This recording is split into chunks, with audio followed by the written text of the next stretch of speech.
Good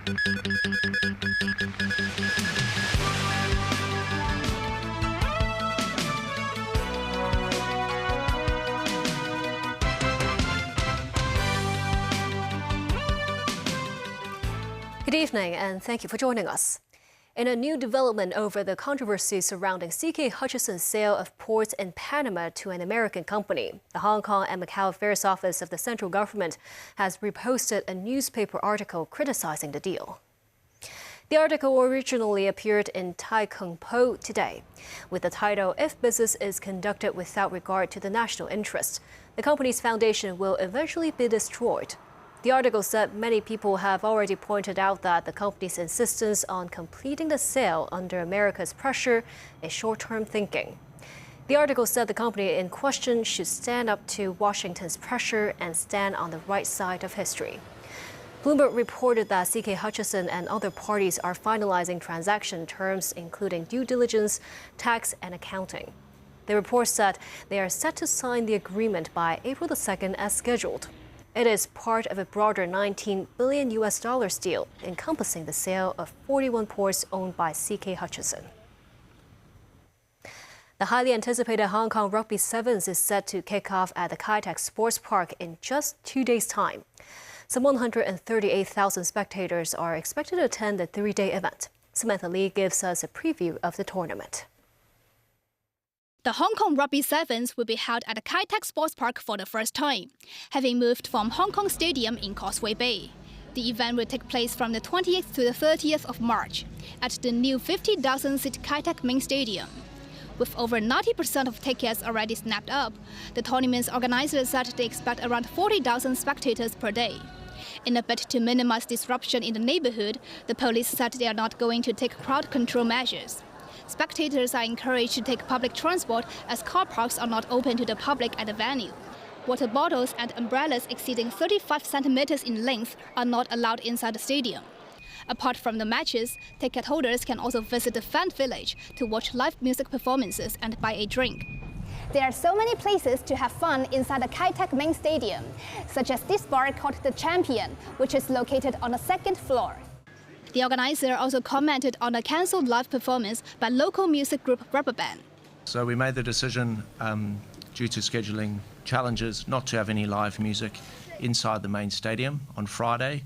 Instead, all of our live music acts will be taking place in the fan village, with over 20 musicians and DJs playing throughout the weekend outside in the fan village. So this is an area that we're looking to really grow with future events moving forward. Fancy dress costumes are always a highlight of the Sevens. However, the organizers stressed any banned items would be confiscated at the stadium's back checkpoint. Obviously, that's been, a very important part of our event, the carnival-type atmosphere, and we're very pleased to see our fans in fancy dress enjoying themselves in the South Stand, and they have a good idea of what is appropriate and what is not. We have a list of prohibited items on our website, and we'll encourage all of our fans to follow that list to ensure that they're not bringing in any props that won't be allowed into the stadium. If they do, they will be taken off at bag check at entry point. Samantha Lee, TVB News. A man was sentenced to life imprisonment after being found guilty of murdering his 3-year-old daughter. The 42-year-old father and deliveryman surnamed Lau shook his daughter violently on numerous occasions between May and July 2020. The latter died from acute brain bleeding on her 3rd birthday after the abuse. Lau admitted to child abuse in November last year and pleaded guilty to involuntary manslaughter before the start of the trial. His guilty plea was not accepted by the prosecution. High Court Judge Anna Lai sentenced him to life imprisonment after the jury unanimously found him guilty of murder last week. U.S. Vice President J.D. Vance said he will visit Greenland this week, accompanying a high-profile U.S. delegation to the territory that President Donald Trump says Washington should take over. Nanny Rao tells us more. U.S. Vice President J.D. Vance announced he's joining a U.S. delegation, including his wife, on a trip to Greenland on Friday. Hey guys, it's J.D. Vance, the Vice President, and there was so much excitement around Usha's visit to Greenland this Friday that I decided that I didn't want her to have all that fun by herself, and so I'm going to join her. Vance said during his trip the delegation will check out how things are going there. He said the Trump administration wants to reinvigorate the security of the people of Greenland because it thinks it's important to protecting the security of the entire world. The Vice President's decision to visit a U.S. military base in Greenland has removed the risk of violating potential diplomatic taboos by sending a delegation to another country without an official invite. Trump has irked much of Europe by suggesting the United States should in some form control Greenland, a self-governing mineral-rich territory of American ally Denmark. As the nautical gateway to the Arctic and North Atlantic approaches to North America, Greenland has broader strategic value, as both China and Russia also seek access to its waterways and the nearby natural resources. Ahead of the Vice President's announcement he would join his wife and the U.S. delegation, discontent from the governments of Greenland and Denmark had been mounting. Greenland's government said it had not extended any invitations for any U.S. visits, neither private nor official. Danish Prime Minister Mette Frederiksen told Danish national broadcast the U.S. visit was unacceptable pressure. Dan Orell, TVB News.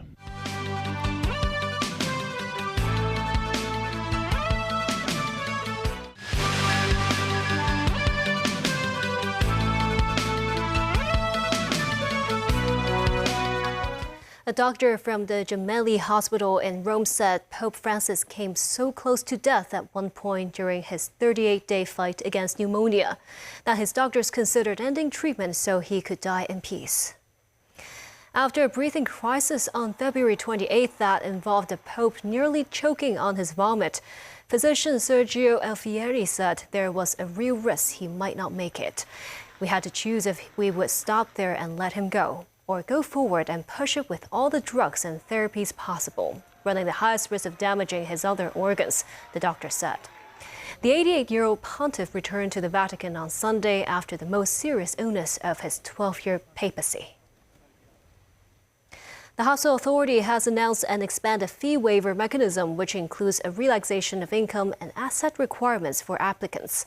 Authorities believe some 1.4 million people will benefit from the measure. Timothy Lee reports. The Hospital Authority addressed application details for the expanded fee waiver mechanism under its reform of healthcare. They noted that unmarried adults who live with their parents could still be classified as being part of a family in the waiver scheme. According to the latest adjustments to the scheme's income requirements, restrictions have been lifted from an upper limit of 75% to 100% of the median household income. The limit for personal income has also increased to 150% of the median figure.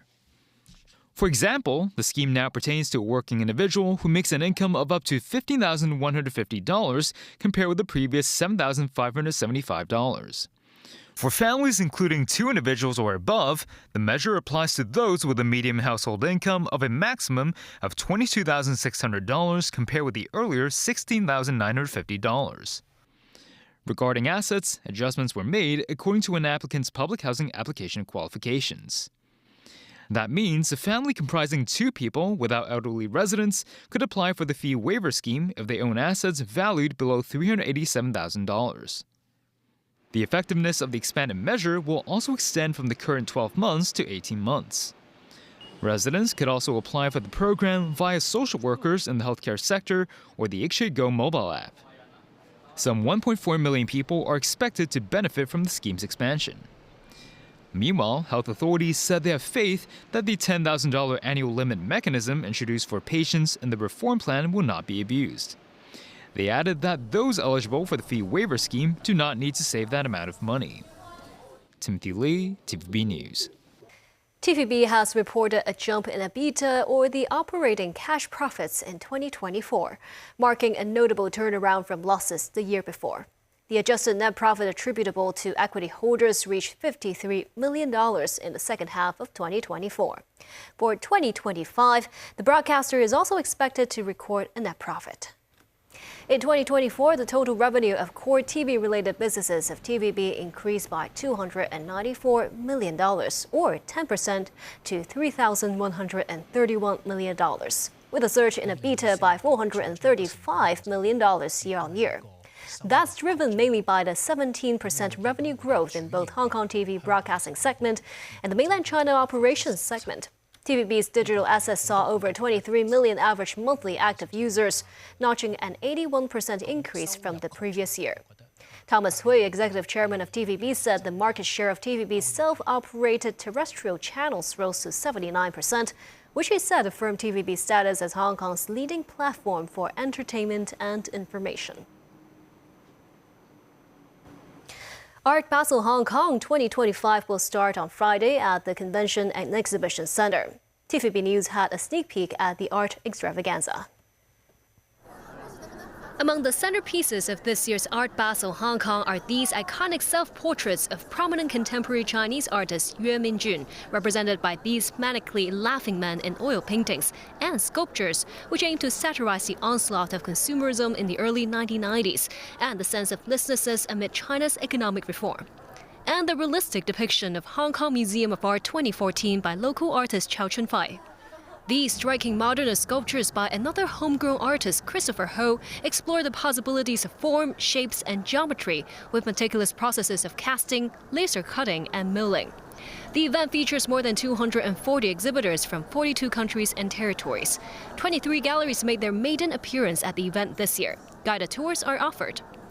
That I really enjoy, to discover the young generations and what they are expressing, like according to the trend, the society, emotions. I think it's very vibrant, and what's really interesting, especially coming from Europe, is that mixture of more Asian galleries and, of course, Western galleries, but with some works that we don't see in Europe, so it really is very appealing.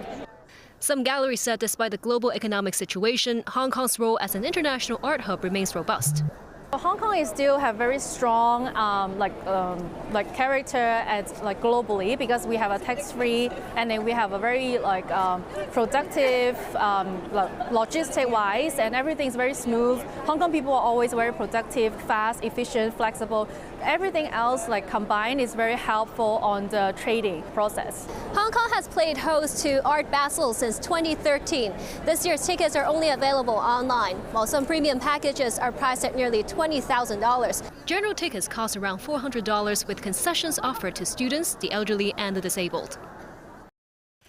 And that's the news. Thank you for watching.